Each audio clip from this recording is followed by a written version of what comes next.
Be ready. 5 seconds.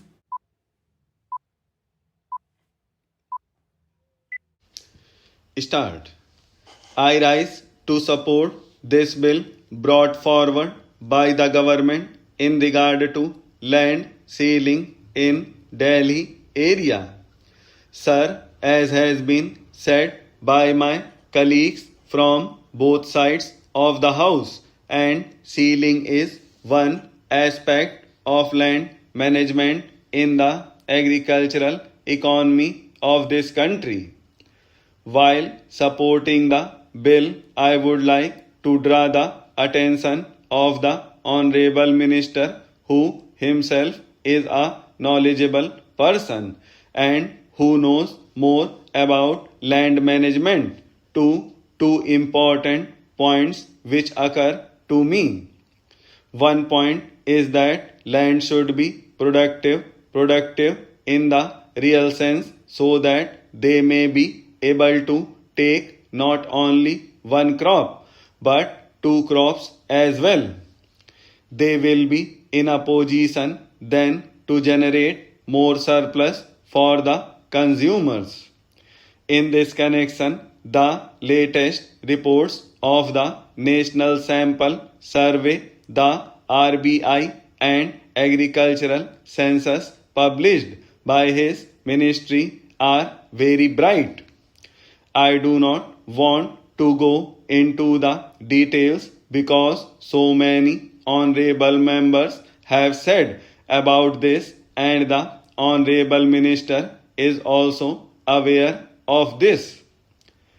By and large, what comes out is that a very large number of people are holding small acreages, and therefore it has to be seen whether these large number of people will be able to manage this, and what efforts will have to be put in by the government and the banking system in that regard. Sir, I was surprised to learn that about 63% of the agricultural population, which contributes goods worth about rupees 1700 crores, needs roughly about rupees 7000 crores for its consumption requirements. Therefore, the rural indebtedness is increasing day by day. Similarly, it is seen from the agricultural census and the report of the National Sample Survey that the small farmers and the marginal farmers are being converted gradually into what are called agricultural laborers. Therefore, you cannot create industrial opportunities if there is this staggering conversion of marginal and submarginal farmers to agricultural or landless laborer. Therefore, it is necessary that the land which is going to be made available should be made productive, and this is the present need of the country.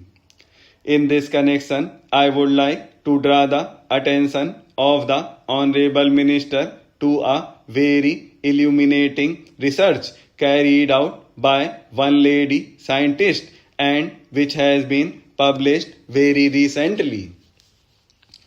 It is seen from there that the marketable surplus of the marginal farmers is directly linked to the rates to be given for their products. We see here that whenever the Agricultural Prices Commission advises the government to fix the prices, the economists say that it will create inflation and that there will be transfer of resources from the urban to the rural population and so on. I do not know what actually it means, but the difficulty is that they are not giving proper prices to the farmers for their products.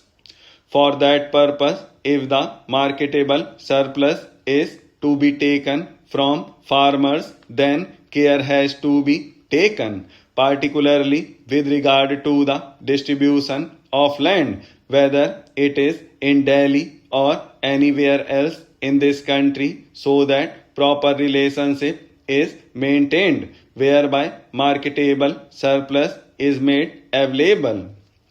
Now, I do not want to go into the question of small farmers and large farmers. My honorable friend on the other side has given out his own views. But very recently, we have seen some Russian experts expressing the opinion that small farms are not productive to the extent desired and that they require a different type of services to see that the small farms are productive in our country. But in Japan, we see that the small farms are productive. Somebody talked about tractor prices. We see that the prices of fertilizers, oil, and so many other inputs have increased to such an extent that to the farmers who is going to get such land out of this surplus land to cultivate it and make it an economic and viable unit requires some efforts for giving him incentive prices. In this connection, I want to refer to other agencies, small farmers and medium farmers societies.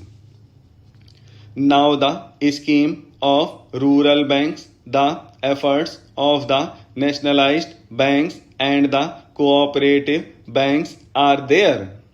With all these, still the problem is so much that mere distribution of land will not be the solution for keeping rural indebtedness under control. For that purpose, I think more risk-oriented capital has to be put in.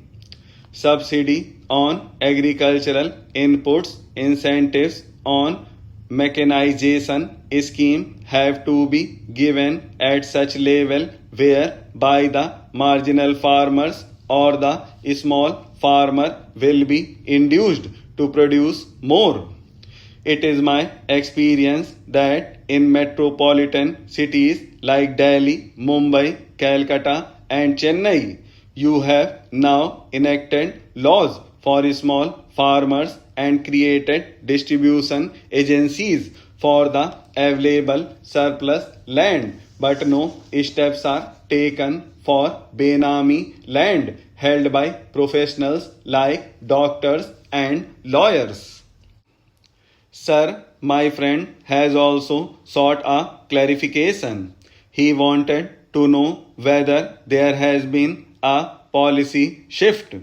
I want to categorically state that the approval has been granted to an Indian company, Punjab Agro Industries Corporation, which includes joint venture and the foreign collaboration is just like many other business companies allowed in the country. Nowhere the government has stated that it has opposed the project. I would like to clarify that no terms or conditions as set by the CCEA have been altered or changed. The CCEA has approved in principle that 50% of the turnover per annum would be exported. Honorable members have asked clarification about the scope of Agro Research Center. I would like to clarify that Agro Research Centers, which is one of the salient feature of this package, will cover development of improved varieties, development of optimum production technology, multiplication of high quality seeds and oil seeds research. These are also high priority areas of research. It will improve overall salability of hybrid seeds, which will help the farmers in improving their productivity.